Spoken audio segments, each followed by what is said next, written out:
ဒီကနေ့မိတ်ဆွေတငယ်ချင်းတွေကိုတမန်ကျမ်းစာဖះနှုတ်ကပတ်တော်အနှဲငယ်ဖတ်ပြလိုပါတယ်။အဲ့ဒီတမန်ကျမ်းစာကတော့ဟေဘဲဩဝါဒစာအခန်းကြီး1အခန်းငယ်ကတော့10မှ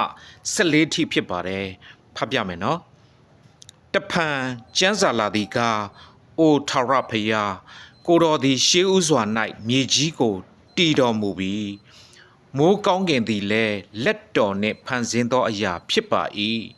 ထိုအရာတို့သည်ပျက်စီးခြင်းသို့ရောက်တော်လဲကိုတော်သည်အမြဲတည်တော်မူ၏ထိုအရာရှိသမျှတို့သည်အဝတ်ကဲ့သို့ဟောင်းနွမ်းခြင်းသို့ရောက်၍ကိုတော်သည်ဝတ်လုံကိုလိတ်တကဲ့သို့လိတ်တော်မူသဖြင့်ပြောင်းလဲခြင်းရှိကြတော်လဲကိုတော်သည်ပြောင်းလဲတော်မမူပါအသက်တော်လဲမကုံမဆုံးရပါဟုလာသည်ထိုမှတပါသင်ဤရန်သူတို့ကိုသင်ဤခြေတင်ရာငါမချ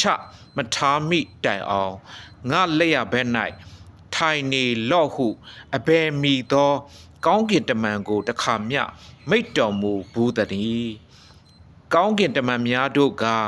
ကယ်တင်တော်မူခြင်းကျေးဇူးကိုအမွေခံလက်တန့်သောသူတို့ကိုပြုစုစေခြင်းကစေလွတ်တော်မူသောအစေခံနံဝိညာဉ်ဖြစ်ကြသည်မဟုတ်လောဖတ်ကြသောနှုတ်ကပတ်တော်အားဖြင့်အရောက်စီတံကိုဘုရားရှင်ကောင်းချီးပေးပါစေ